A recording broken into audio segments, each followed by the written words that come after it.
Akkor újra elkezdem a cuccot. Jöhetnek az írgálások nyugodtan, nem nagyon tud meghatni. Nem tudom, a csetet sajnos bekapcsolva felejtettem, de lehet, hogy be tudom állítani. Ez ilyen lehetőség. Aha.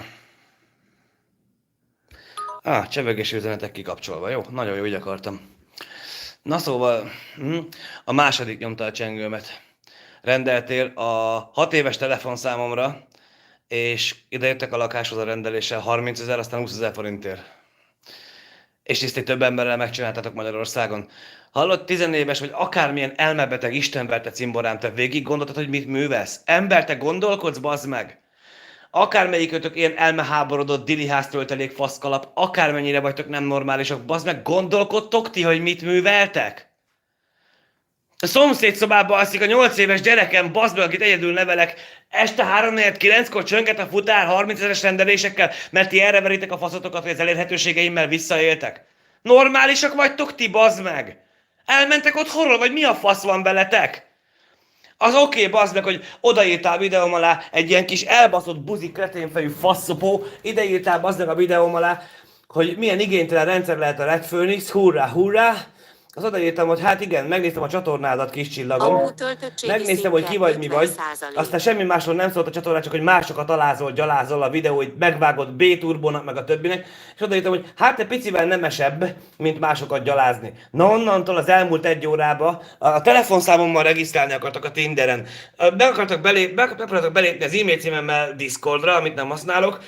És a kalaposból, a csülökből, meg még valahonnan telefonáltak, mindegyik helyen megmondtam, hogy keressék vissza nyugodtan, hogy ki csinálta ezt a rendelést, és tegyék meg a büntető feljelentést, bármilyen jegyzőkönyvet aláírok. Nem készült el a rendelés, mehetsz a faszomba, kis csillagom, de egyébként ezt a fajta mutatványt, ezt a fajta rossz hírkeltést, a 8 éves gyerekem megélhetésének a veszélyeztetését, ezt csillagom, ezt valahol majd meg kell tudni magyarázni. Mert ebből az meg nyilvános bűncselekményt csinálok, hogy nekem 9 órakor nyomják a csengőt, mert ahogy a központ rászállnak a trollok egy csatornára, mert ennek is, meg annak is rászálltak a csatornájára, és kikészült idegileg. Hát a minden nap rendőrségre kell futkoznom, a rendőrségre futkozom, de te, aki ezt most csináltad, téged elővetetlek a rendőrséggel. Ebben nyugodtan nyugodjál, meg akárhány éves vagy csillagom. Te az információ korában születtél, ahol nyomot hagysz. És ez bazd meg, eleve végig gondoltad te ezt bazd meg, hogy a 8 éves fiam ott alszik a másik szobában, te meg bazd meg azért, mert a te jó kurva anyádnak nem tetszik valamilyen vélemény, nagy összegű tételekben nekiállsz rendelni a címemre az én nevemmel, bazd meg. És ezt a mi törvényünk Magyarországon semmibe se nézi, nem megy utánatok, bazd meg, hogy mit csináltok. Ez kajak, bazd meg, ez így magyarországi igazságszolgáltatás. Normálisak vagytok ti, bazd meg, hogy mit műveltek? Hogy kit basztok tönkre, geci? Legalább a gyereket nézzétek, a jó kurva anyátokat, ti, aki ezt csináljátok velem. Legalább azt nézzétek, bazd meg! Van nektek elszetek, meg lelki világotok? Nektek egyáltalán vannak szüleitek? Vagy mik vagytok? Ti milyen élőlények, bazd meg, hogy ti ezt csináljátok? Ti elmebetek abnormális idióták. Higgyétek el, bazd meg, hogy ezt a rendőrségét nem fogjátok megúszni. Azt mehettek a faszomba.